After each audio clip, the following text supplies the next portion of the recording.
পানি কমতে শুরু করলেও বন্যা দুর্গত এলাকাগুলোর পরিস্থিতির খুব একটা উন্নতি হয়নি। তীব্র স্রোতের কারণে উদ্ধার কাজেও বেগ পেতে হচ্ছে স্বেচ্ছাসেবীদের। বাড়িঘর ছেড়ে উঁচু জায়গায় ও আশ্রয় কেন্দ্রে অবস্থান করছেন অনেকেই। যোগাযোগ ও বিদ্যুৎ বিচ্ছিন্ন অবস্থা বেশি বিপাকে ফেলেছে বন্যা কবলিতদের। কুমিল্লার বুড়িচংয়ে গোমতীর বাঁধ ভাঙনের কবলে পড়ে বৃহস্পতিবার রাতে। পরে ব্রাহ্মণপাড়া উপজেলার শালদা নদী থেকে লোকালয়ে পানি ঢোকে। দুই নদীর মাঝখানে প্লাবিত দুই উপজেলার শতাধিক গ্রাম। সবচেয়ে ক্ষতির শিকার বুড়িচং উপজেলার উত্তরের ৬ ইউনিয়ন। পর্যাপ্ত নৌকা ও স্পিডবোট না থাকায় দুর্গতদের উদ্ধার করতে বেগ পেতে হচ্ছে স্বেচ্ছাসেবীদের। উঁচু জায়গা এবং আশ্রয় কেন্দ্রে অবস্থান করছেন লক্ষাধিক মানুষ। পানি দেখছি না, আজকাল এগুলো যে ভাঙ্গা পড়ছে এটা সীমাহারা। কিছু পোশাক আশাক এইগুলোই, আর ঘরে যে আসবাবপত্র ছিল বা ঘর বাড়ির প্রয়োজনীয় জিনিসপত্র সরঞ্জাম কোনো কিছু আমরা আনতে পারিনি, শুধু আমরা জীবনটা নিয়ে উপরে উঠছি।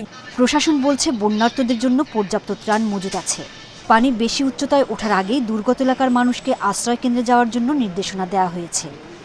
ক্ষতি চিন্তা তো আমরা খানাও পেটে ঢুকে না। বেশি খারাপ অবস্থা ফেনীর। বিদ্যুৎ বিচ্ছিন্ন ও মোবাইল ফোনের নেটওয়ার্ক না থাকায় স্বজনদের খোঁজ খবর পাচ্ছেন না অনেকেই। পর্যাপ্ত আছে, মেডিকেল টিম আমাদের প্রত্যেকটা ইউনিয়ন পর্যায়ে গ্রাম পর্যায়ে কাজ করছে এবং বিভিন্ন এনজিও বিভিন্ন সংস্থা থেকেও অনেক ডাক্তার আমার সাথে পার্সোনালি কথা বলেছেন, তারাও এখানে আসছেন এবং এখনও ঢাকা থেকে আজকেও একটা টিম আসবেন, তারা বিভিন্ন উপজেলায় কাজ করবেন। নোয়াখালীতে ২ দিন বৃষ্টি না হলেও বন্যা পরিস্থিতির খুব একটা উন্নতি হয়নি। মুছাপুরে খুলে দেওয়া হয়েছে স্লুইস গেট।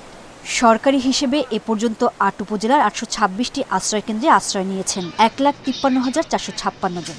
পানির ভিতরে বাঁচতেছি আমরা, ঘরের ভিতরে আছে আপনার একেবারে এক কোমর পানি। শুক্রবারের চেয়ে শনিবার বন্যায় পানির উচ্চতা বেড়েছে লক্ষ্মীপুরে। সহায়তার অপেক্ষায় পানিবন্দী ৭ লাখ মানুষ। সবার সহযোগিতা কামনা করতেছি, সবাই আমাদেরকে ২ হাত বাড়িয়ে আমাদেরকে সহযোগিতা করবে। প্রচণ্ড স্রোতের কারণে যোগাযোগ বিচ্ছিন্ন হয়ে পড়েছে অনেক এলাকা। বিদ্যুৎ বিচ্ছিন্ন অবস্থা বিপন্নতা বাড়িয়ে তুলেছে দুর্গতদের। সোহেলি জাহান, ইন্ডিপেন্ডেন্ট নিউজ। বন্যা দুর্গত ১১ জেলায় ১৮ জনের মৃত্যুর খবর নিশ্চিত করল দুর্যোগ মন্ত্রণালয়। এতে প্রায় ৫০ লাখ মানুষ ক্ষতিগ্রস্ত বলেও জানানো হয়েছে। দুপুরে সচিবালয়ে বন্যার পরিস্থিতি নিয়ে সংবাদ সম্মেলনে এসব তথ্য দেন মন্ত্রণালয়ের সচিব কামরুল হাসান। তিনি বলেন, ১১ জেলা ও ৭৭ উপজেলায় পানিবন্দী রয়েছেন ৯,৪৪,০০০ মানুষ। আশ্রয় কেন্দ্র খোলা হয়েছে ৩,৫২৭টি। এতে আশ্রয় নিয়েছেন ২,৮৪,৮৮৮ জন। বন্যার্তদের সহায়তায় এরই মধ্যে ফেনীতে ফিল্ড হাসপাতাল করা হয়েছে বলেও জানান তিনি। বলেন, রোববারের মধ্যে বন্যা পরিস্থিতির উন্নতি হতে পারে। পানিবন্দী লোক সংখ্যা প্রায় ৯,৪৪,০০০-এর বেশি, ৯.৫ লক্ষ লোক পানিবন্দী হয়ে আছে। মারা গেছে এ পর্যন্ত ১৮ জন, গতকাল ছিল ১৩ জন মারা যারা গেছে। এর মধ্যে কুমিল্লা ৪ জন, ফেনী ১ জন, নোয়াখালী ৩ জন, চট্টগ্রাম ৫ জন, ব্রাহ্মণবাড়িয়াতে ১ জন, লক্ষ্মীপুর ১ জন, কক্সবাজারে 3 জন। আর আমাদের আশ্রয় দেওয়া হয়েছে ৩,৫২৭টি আশ্রয় কেন্দ্র খোলা হয়েছে। আর এখানে আশ্রিত লোক আছে ২,৮৪,৮৮৮ জন। আগামী ১০ দিনে সারা দেশে বন্যা পরিস্থিতির অবনতি হবে না। এ সময় ভারী বৃষ্টি হলেও বিস্তীর্ণ এলাকা জুড়ে এর প্রভাব থাকবে না বলে পূর্বাভাস দিয়েছে আবহাওয়া অধিদপ্তর। সংস্থাটির তথ্যানুসারে গত ১৬ থেকে ২২ আগস্ট পর্যন্ত দেশের অভ্যন্তরে ৫০০ থেকে ৭০০ মিলিমিটার বৃষ্টি হয়েছে। এ সময় উজানেও হয়েছে ভারী বৃষ্টি। এছাড়া সাগরে জোয়ার বেশি থাকায় পানি সরে যেতে পারেনি। তবে শুক্রবার থেকে বন্যা কবলিত এলাকায় কম বৃষ্টি হয়েছে। এতে পরিস্থিতির কিছুটা উন্নতি হয়েছে। রোববার পর্যন্ত সারা দেশে বৃষ্টির পরিমাণ কমে আসবে। এরপর সোমবার বৃষ্টি কিছুটা বাড়লেও এরপরে পরিস্থিতির উন্নতি হবে। এদিকে আবহাওয়া অধিদপ্তর জানিয়েছে, রাজধানী সহ সারা দেশেই আজ বৃষ্টি হবে। তবে খুলনা, বরিশাল ও চট্টগ্রামে হতে পারে ভারী বৃষ্টি। যেহেতু বৃষ্টিটা কমে গিয়েছে, আমরা আশা করছি যে উপর থেকে অর্থাৎ পাহাড়ি ঢলের এরিয়াটা যদি কম থাকে তাহলে বন্যা পরিস্থিতির উন্নতি হতে থাকবে এবং আগামীতে বৃষ্টির যেহেতু আগামী 2 দিন আরও বৃষ্টির পরিমাণটা কম থাকবে সেজন্য এই পরিস্থিতির উন্নতিটা আরও হবে। ফেনীর ৬ উপজেলা এখনো পানির নিচে তলিয়ে ছিল। পানিবন্দী হয়ে লাখো মানুষ দুর্ভোগ পোহাচ্ছেন। দেখা দিয়েছে সুপেয় পানির সংকট। এ নিয়ে আরো জানাচ্ছেন সহকর্মী সমীর উদ্দিন। ভারতের উজান থেকে নেমে আসা পাহাড়ি ঢলে ফুলগাজী পরশুরামের বন্যার পানি এখন সোনাগাজীর নিম্নাঞ্চলে প্রবাহিত হচ্ছে। এখানকার মানুষ ৬ লাখ এখন পানিবন্দী আছে। তাদের এখন কষ্ট হচ্ছে, সুপেয় পানি এবং খাদ্য সংকটে তারা ভুগছে। অনেক ত্রাণ সামগ্রী নিয়ে এসছে, লালপোলে অবস্থান করছে, সোনাগাজীর দিকে তারা যেতে পারছে না। কারণ হচ্ছে ওইদিকে প্রচুর পরিমাণে পানি আছে, তারা গাড়িতে করে ত্রাণ আনলেও যেতে পারছে না। এখন নৌকা, স্পিড বোট এই যন্ত্রগুলোর কারণে তারা এখন হিমশিম খাচ্ছে। ঢাকা এবং চট্টগ্রাম থেকে অনেক মানুষ তাদের এলাকাবাসীর জন্য ত্রাণ নিয়ে আসলেও সেই ত্রাণ তারা ব্যবহার করতে পারছে না। তারা চাচ্ছেন সরকারি উদ্যোগে এই অঞ্চলের মানুষের সহায়তাগুলো বাড়ানোর জন্য। অনেকে সেলফি তুলে আপলোড দিচ্ছে, বিভিন্ন জায়গা থেকে তারা অর্থ সংগ্রহ করছে। এটি এক ধরনের প্রতারণা বলে দাবি করছে সোনাগাজী অঞ্চলের মানুষরা। তবে তারা চান এই প্রতারণা থেকে তারা যেন পরিত্রাণ পান। আমরা এখানে যতটুকু দেখেছি, পানি কোমর সমান পর্যন্ত অবস্থায় নিমজ্জিত আছে। এখানে এখন যেই খাদ্যের সংকট, পানির সংকট, তারপরে ওষুধের সংকট, হাজারে হাজারে মানুষ তারা যেভাবে রোহিঙ্গা শরণার্থীরা বাংলাদেশে প্রবেশ করেছিল, সেভাবে সোনাগাজীর দিকে বা সোনাগাজী থেকে ফেনী অঞ্চলের দিকে এই শরণার্থীগুলো তারা হু হু করে ফেনী শহরে ঢুকছে।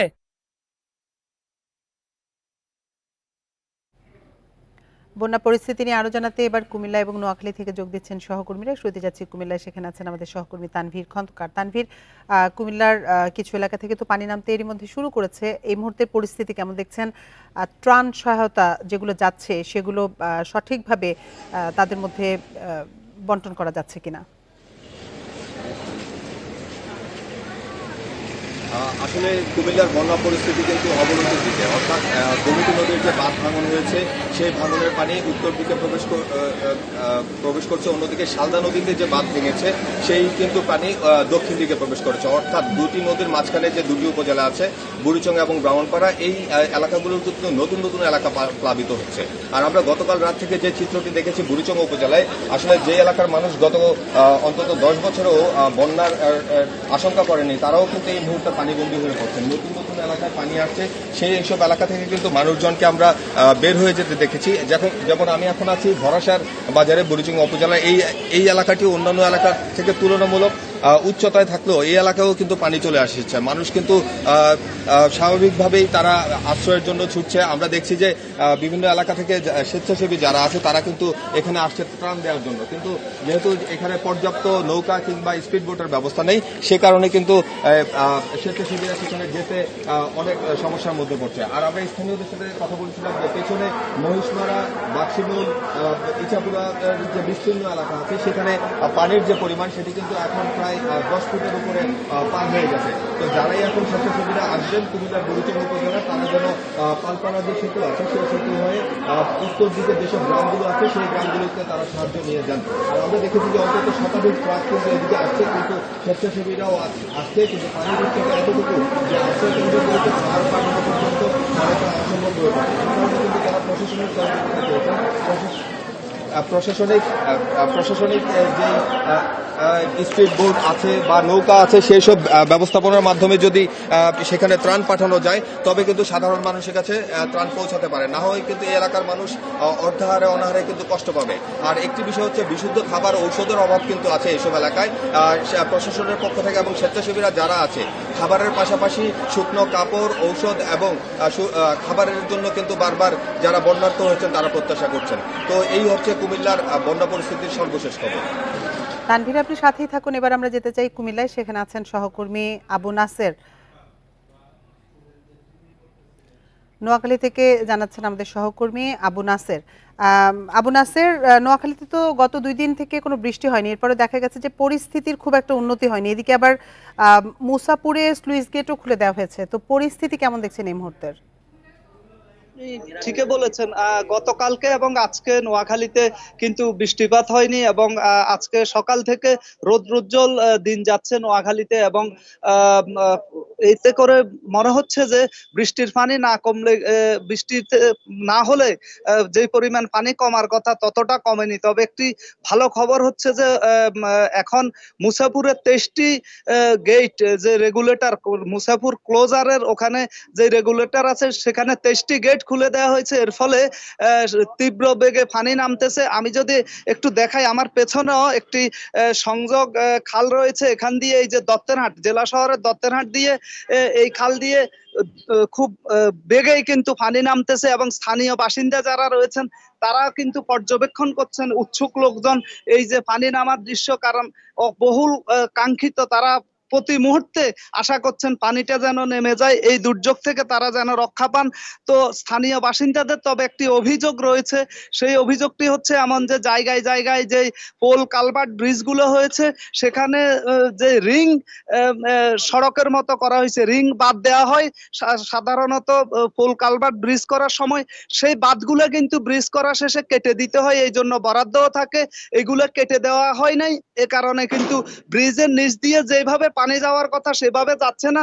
দেখা যাচ্ছে যে ওই যে পানির উচ্চতা মানুষ মেপে দেখছেন, বাঁধের কারণে জায়গায় জায়গায় পানির প্রতিবন্ধকতা তৈরি হচ্ছে। যে স্রোত থাকার কথা এখানে স্রোত কিন্তু রয়েছে, কিন্তু স্রোত থাকলেও ওই যে পানির হয়তো বা দেখা যাচ্ছে আমাদের ক্যামেরায় এই যে পানি বাধাপ্রাপ্ত হচ্ছে, ব্রিজের নিচেই কালভার্টের নিচেই বাঁধ দেওয়া হয়েছিল, যখন ওই বাঁধটি কিন্তু অপসারণ করা হয়নি, অথচ এই বাঁধের জন্য ঠিকাদারকে সরকারিভাবে বরাদ্দ দেওয়া হয়েছিল। এটি শুধু এই দত্তেরহাটের পরিস্থিতি না, সারা নোয়াখালীতে অসংখ্য জায়গাতে নোয়াখালীর এরকম পোল কালভার্ট ব্রিজ হয়েছে, সেখানে যে রিং বাঁধ তৈরি করা হয়েছে একটি রিং বাঁধও অপসারণ করা হয়নি।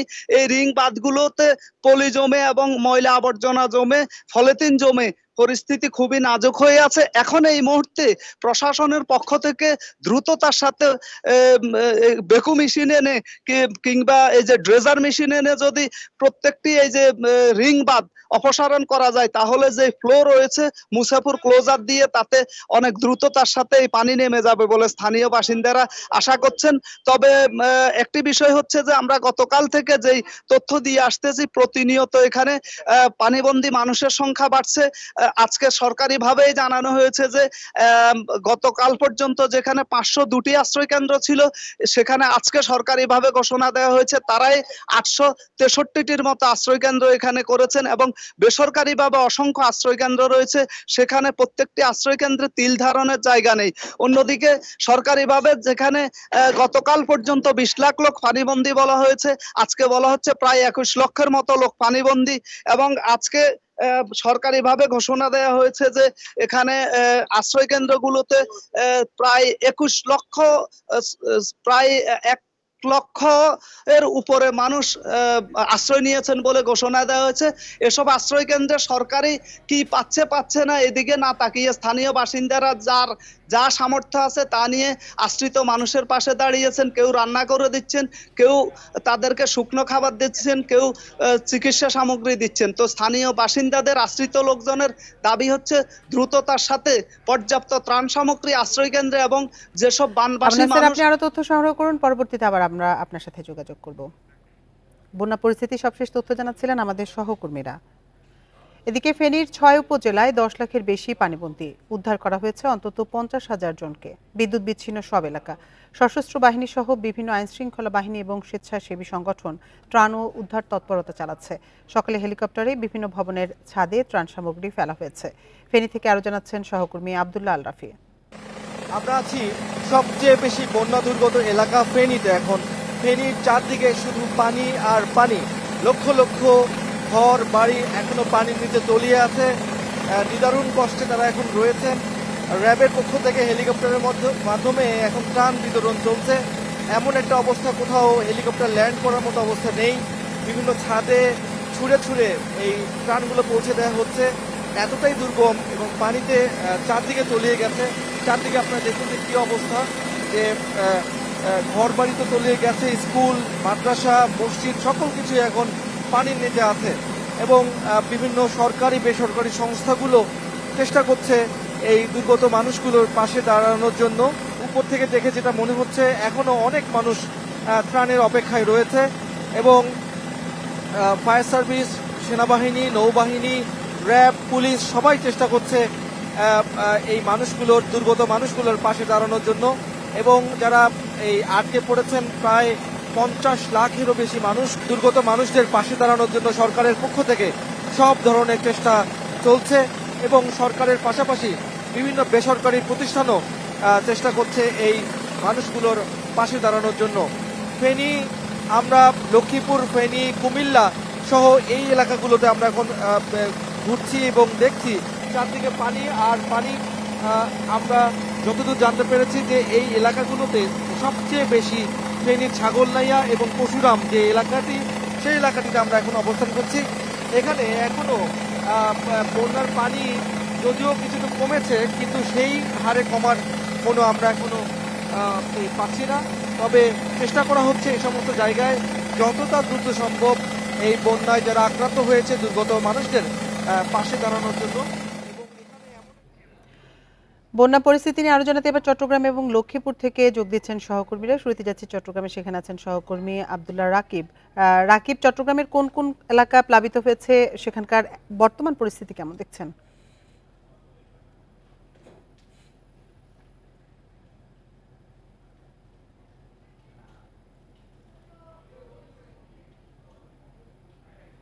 রাউজান, রাঙ্গুনিয়া এবং হাটহাজারী, এই বেশিরভাগ এই এলাকাগুলোতে বন্যার পানিতে প্লাবিত হয়েছে। আমরা এখন আছি মিরেশ্বরের করেরহাট ছাগলনাইয়া যে সড়কটি রয়েছে, ফেনীর সীমান্ত লাগোয়া একেবারে সড়কটি, সেই সড়কের পাশ ঘেঁষে আছে। আমরা দেখছি ফেনী প্রান্ত থেকে মানুষজন এখনও আসলে দল বেঁধে মানুষ শহরের মুখে হচ্ছে।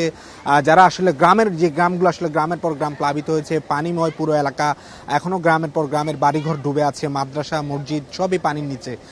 মানুষজন আসলে আশ্রয়ের জন্য, তারা যারা এতদিন আটকে ছিলেন, বৃষ্টির জন্য বেরোতে পারেননি বা পানির তীব্র স্রোতের কারণে বেরোতে পারেনি, তারাও এখন আসার চেষ্টা করছেন যে তাদের নিরাপদ জায়গাগুলোতে। এখন পর্যন্ত আমরা মিরেশ্বরের প্রায় 39টি আশ্রয় কেন্দ্রে, যেটি প্রশাসন থেকে খবর পেয়েছি, 11,000-এর মতো আশ্রয় প্রার্থী এখনো পর্যন্ত আছে এবং তারা তাদেরকে যে শুকনো খাবার থেকে শুরু করে যে ধরনের ব্যবস্থা রাখছে, সেই ধরনের সব ধরনের ব্যবস্থায় নেওয়া আছে।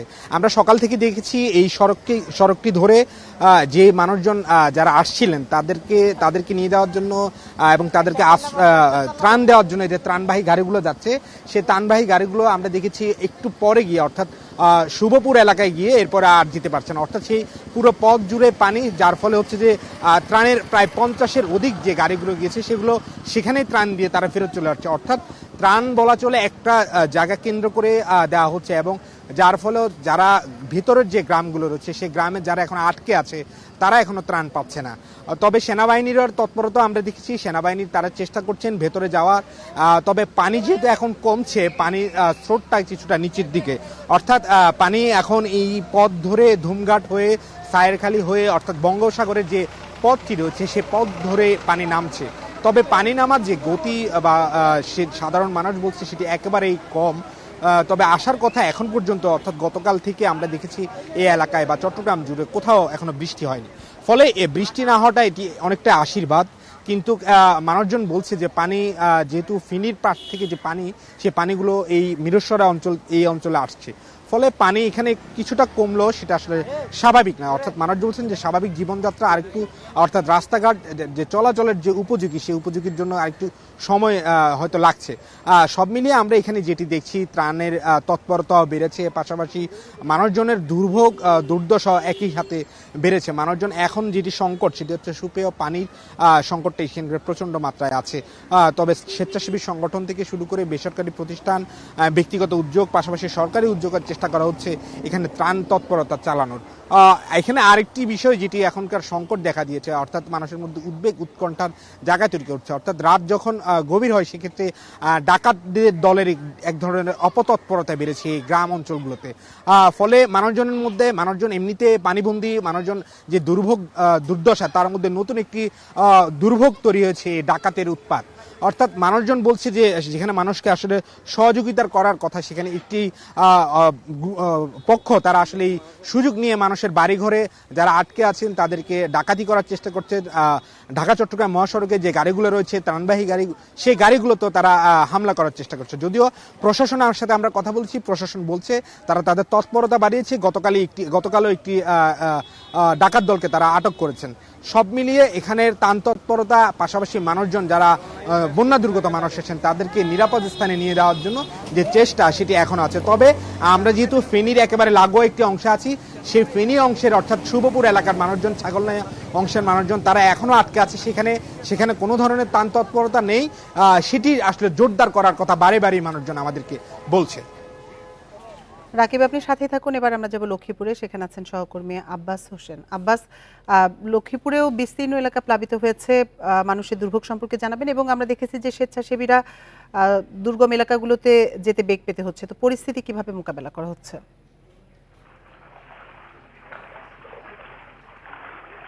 আসলে গত কয়েকদিনের যে বৃষ্টি এবং যে জোয়ারের পানিতে যে এলাকাগুলো প্লাবিত হয়েছে সেগুলো এখন পর্যন্ত একই অবস্থা রয়েছে। যদিও গতকাল থেকে আজকে আমরা দেখেছি যেখানে পানি গতকাল ছিল না সেখানে কিন্তু 2 থেকে 3 ফুট পানি রয়েছে, অর্থাৎ পানি বাড়ছে।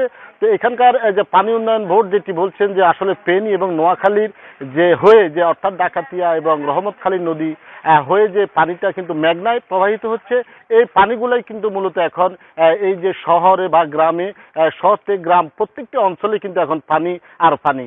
এক কথায় বললে যেটি বলা যায় যে পৌরসভা বলেন, উপজেলা বলেন, যেখানে বলেন, কিন্তু আমরা যেটি দেখাতে চাই সেইখানে পর্যাপ্ত সব জায়গায় কিন্তু পানি। কিন্তু আমরা এই জেলা প্রশাসনের সাথে কথা বলেছি, তারা যেটি জানিয়েছেন যে আজকে পর্যন্ত তারা যেই আশ্রয় কেন্দ্রগুলোতে মানুষ আশ্রয় নিয়েছে তাদের যে ত্রাণ দেওয়ার বিষয়টি সেটি তারা অব্যাহত রেখেছে। প্রায় 20,000 মানুষ কিন্তু এখন পর্যন্ত আশ্রয় কেন্দ্র রয়েছে। তবে এখনো যত দিন যাচ্ছে বা বেলা যাচ্ছে ততই কিন্তু আশ্রয়কেন্দ্র মানুষের সংখ্যা বাড়ছে। আজকে সকাল থেকে আমরা দেখেছি এখানে যে বিএনপির পক্ষ থেকে যে স্থায়ী কমিটির মেম্বার ছিলেন আমির খসরু মাহমুদ এবং শহীদউদ্দিন চৌধুরী আনি, আবুল খায়ের ভূঁইয়ার নেতৃত্বে বিভিন্ন স্থানে রামগতি, কমলনগর এবং সদরে বিভিন্ন স্থানে তারা কিন্তু যে ত্রাণ বিতরণ করছেন এবং যারা যে বন্যার্থদের মানুষের মাঝে তারা দিচ্ছেন। তাদের এখন একটি কথা, একটি চ্যালেঞ্জ, সেটি হলো এই দুর্যোগ মোকাবিলা করাই কিন্তু এখন বিএনপির মূল লক্ষ্য। তা আসলে আমরা যতই দেখেছি এখন পর্যন্ত যে সরকারি হিসাবে লক্ষ্মীপুরে প্রায় 7 লাখ মানুষ পানিবন্দী রয়েছেন।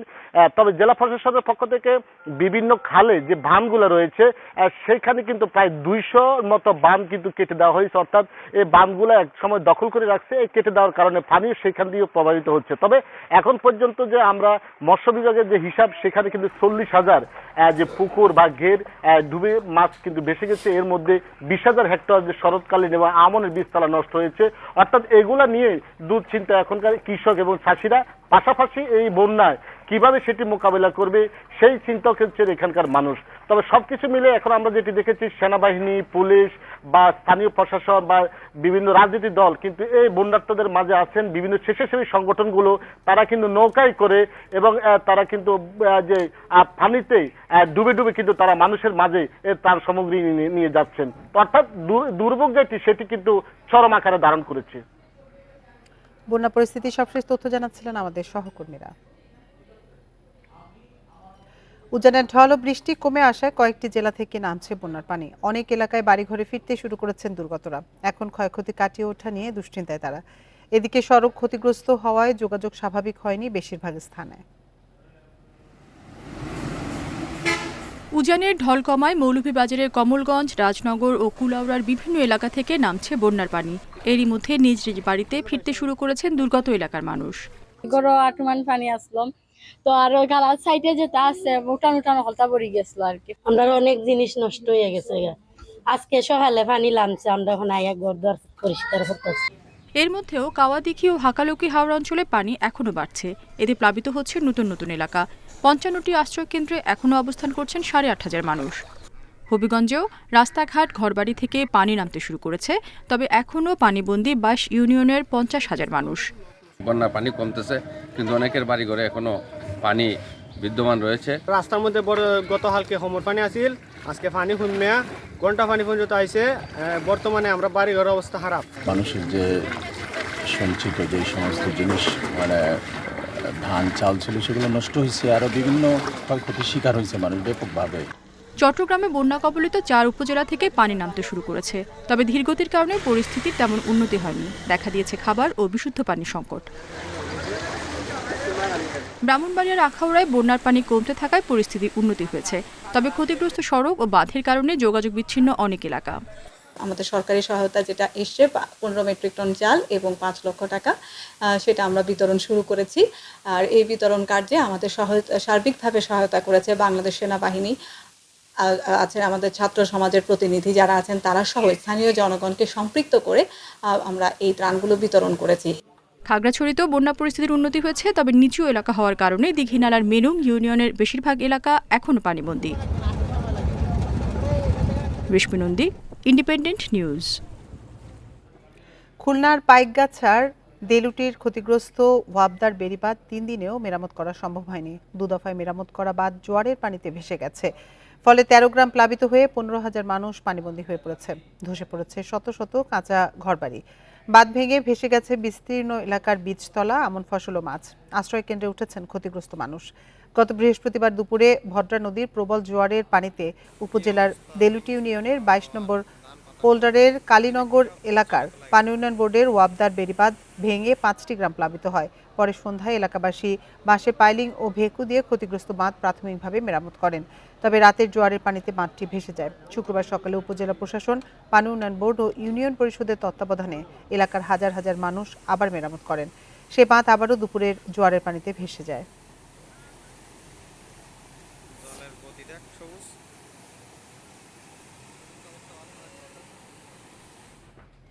বন্যা পরিস্থিতি নিয়ে আরো জানাতে এবার মৌলভীবাজার থেকে যোগ দিচ্ছেন সহকর্মী তুহিনুর রশিদ। তুহিন, মৌলভীবাজারে আজকের পরিস্থিতি কেমন দেখছেন? নতুন করে কোন কোন এলাকা প্লাবিত হয়েছে?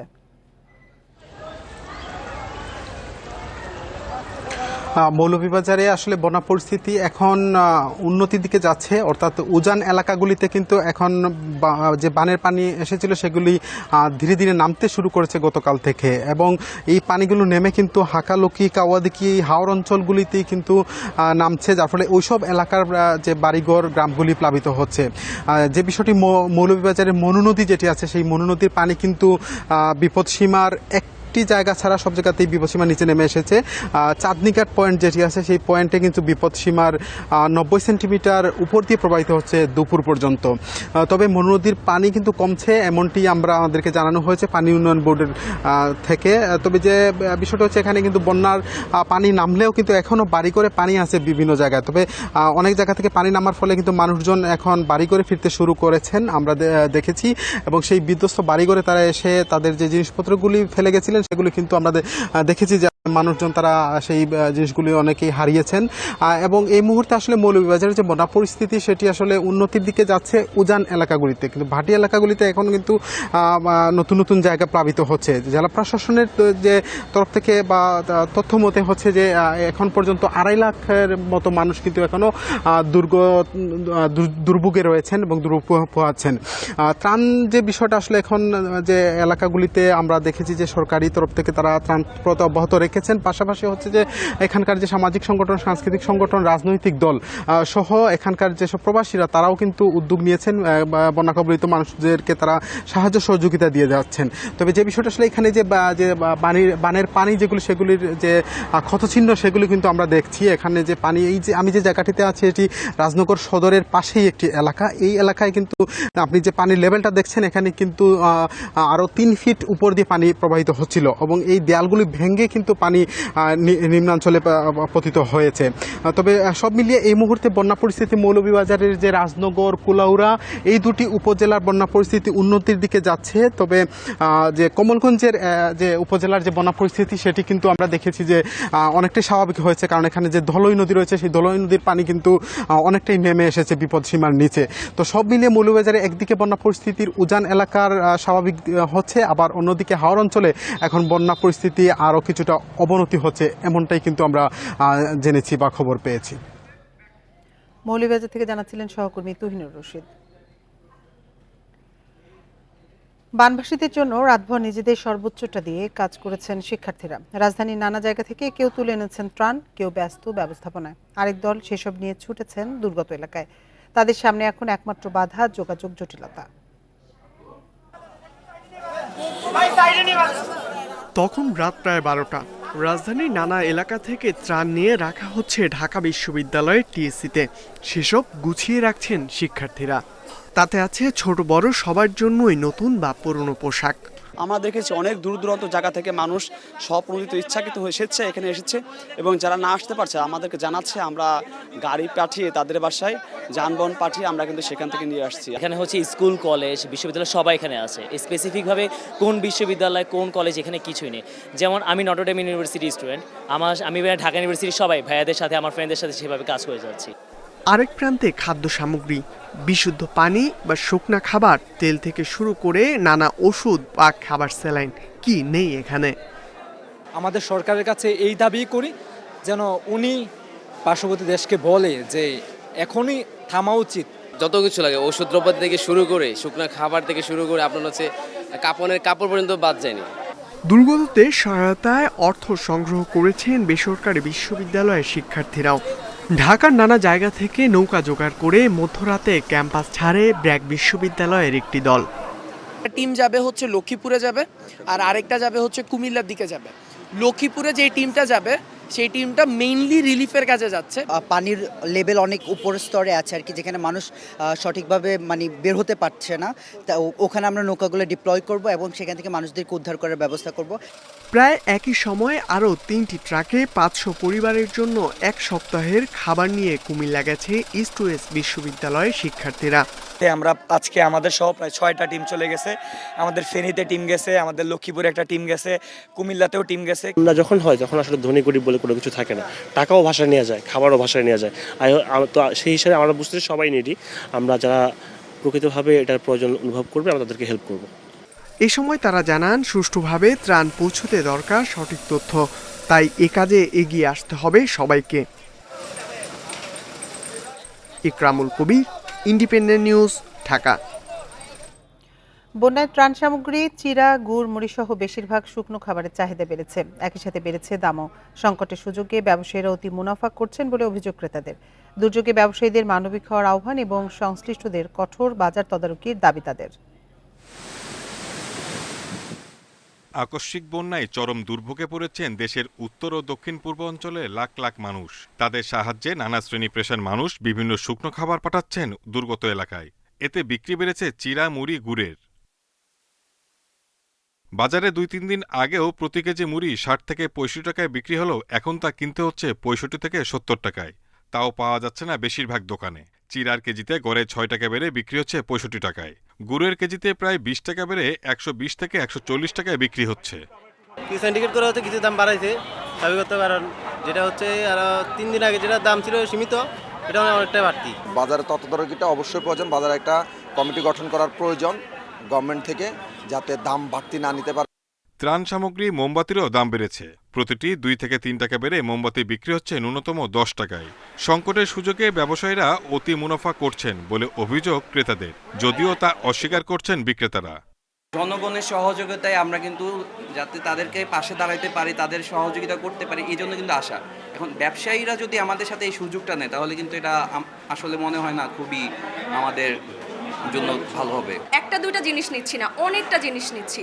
তো এই জায়গা থেকে তারা কিন্তু চাইলেই খুব সহজেই আমাদের জন্য একটু সহজলভ্য করে দিতে পারতেন, কিন্তু সেই সহযোগিতাটা ওনারা করছেন না। মার্কেটে 160 টাকাও গুড় বিক্রি করছে, 160 টাকা গুড় মানুষ কিনে নিয়েছে, কিন্তু আমরা ওইসব করি না। আমাদের কাছে যতটুকু আছে।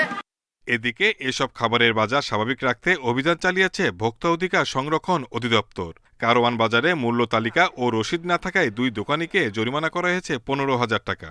আখের গুড় নামে যে গুড়টা বিক্রি করছেন এটা অ্যাকচুয়ালি চিনি, সোডা এবং হাইড্রাস দিয়ে তৈরিকৃত গুড়, ভেজাল গুড়। এবং উনি এই মুড়ির প্যাকেটে কোনো মূল্য দেওয়া নাই, উনি ওনার ইচ্ছা মতো মুড়ির মূল্য বৃদ্ধি করে বিক্রয় করছেন। এই সমস্ত অপরাধে এনাকে 5,000 টাকা আর্থিক জরিমানা আরোপ করা হয়েছে।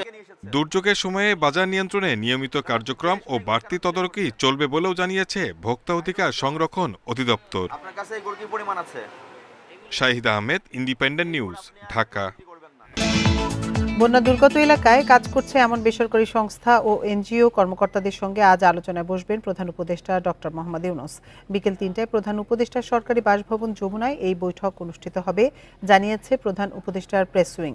সাম্প্রতিক বন্যায় যেসব এনজিও ও সংস্থা ত্রাণ ও উদ্ধার তৎপরতায় ঘনিষ্ঠভাবে কাজ করে যাচ্ছে তাদের নেতৃবৃন্দের সঙ্গে প্রধান উপদেষ্টা ডক্টর মোহাম্মদ ইউনূস আলোচনায় বসবেন, জানিয়েছে প্রেস উইং। কিভাবে দ্রুত উদ্ধার ও ত্রাণ তৎপরতা চালানো যায়, কোন কোন বিষয় এই মুহূর্তে জরুরি, সরকার তাদের সঙ্গে কিভাবে সমন্বয় করতে পারে, বৈঠকে এসব বিষয়ে আলোচনা হতে পারে।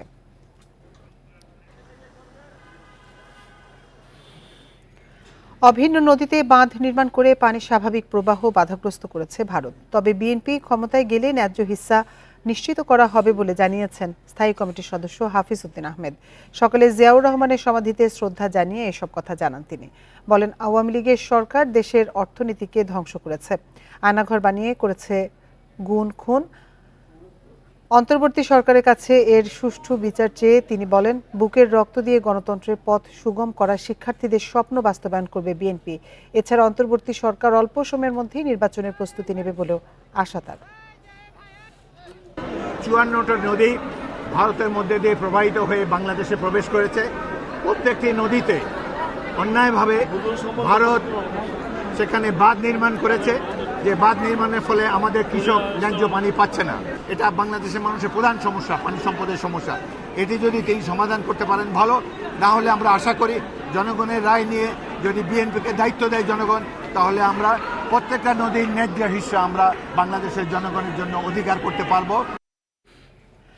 রেললাইন থেকে বন্যার পানি নামায় সিলেটের সঙ্গে ঢাকার ট্রেন চলাচল শুরু হয়েছে। বেলা 11:15টায় কমলাপুর ছেড়ে যায় জয়ন্তিকা এক্সপ্রেস। আজ থেকেই কালনীয় ও উপবন এক্সপ্রেস এবং সুরমা মেলেও চলাচল করতে পারবেন যাত্রীরা। রাত থেকেই এ রুটে টিকিট দেয়া হচ্ছে অনলাইনে। 21শে আগস্ট ভারী বর্ষণে খোয়াই নদীর পানি বেড়ে শায়েস্তাগঞ্জ লস্করপুর সেকশনের 98 নম্বর রেল সেতুর গার্ডারে পানি ওঠে, এতে বন্ধ হয়ে যায় চলাচল। এদিকে পানি না কমায় চট্টগ্রামের সঙ্গে সারা দেশের ট্রেন চলাচল বন্ধই থাকছে।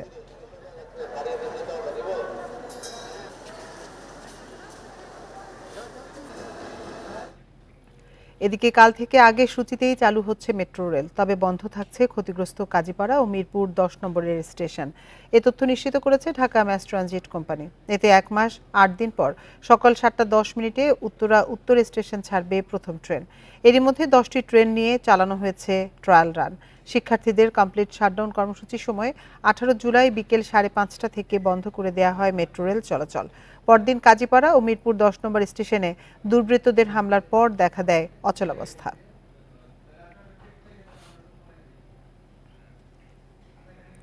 দশ দিনের রিমান্ড শেষে আজ আদালতে তোলা হতে পারে সাবেক আইনমন্ত্রী আনিসুল হক এবং সাবেক প্রধানমন্ত্রীর বেসরকারি শিল্প ও বিনিয়োগ উপদেষ্টা সালমান এফ রহমানকে।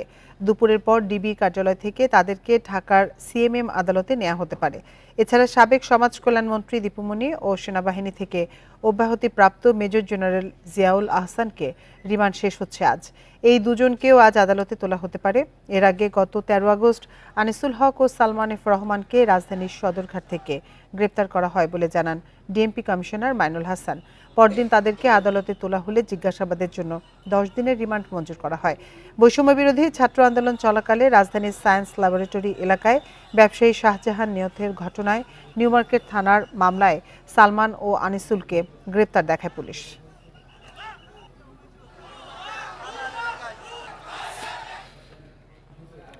পুলিশের কিছু অপেশাদার ও উচ্চাভিলাষী সদস্য পুরো বাহিনীকে জনগণের বিরুদ্ধে দাঁড় করিয়েছে বলে মন্তব্য করেছেন ডিএমপি কমিশনার মোহাম্মদ মাইনুল হাসান।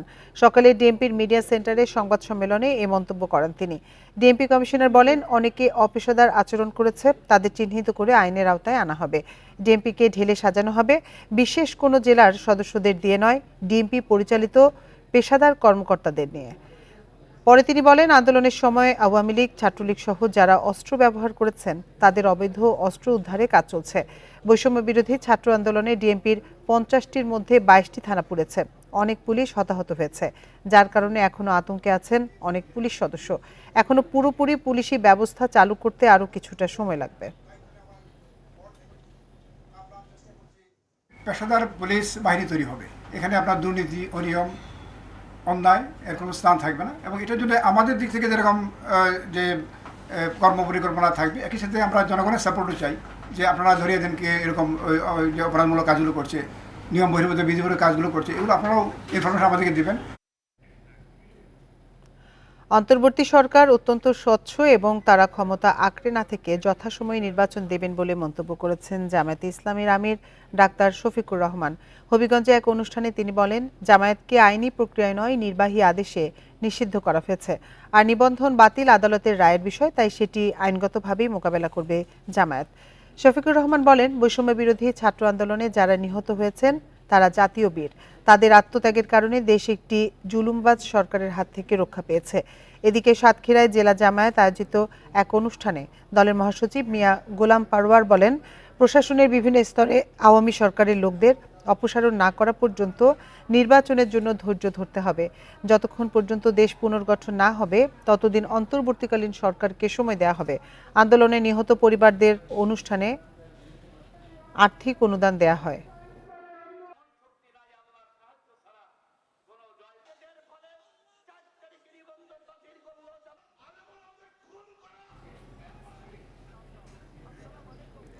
আর এই ছিল এখনকার সংবাদে। ইন্ডিপেন্ডেন্ট টেলিভিশনে সব খবরে বিস্তারিত জানতে চোখ রাখুন ফেসবুক, ইউটিউব এবং এক্সে। এতক্ষণ সাথে থাকার জন্য ধন্যবাদ সবাইকে।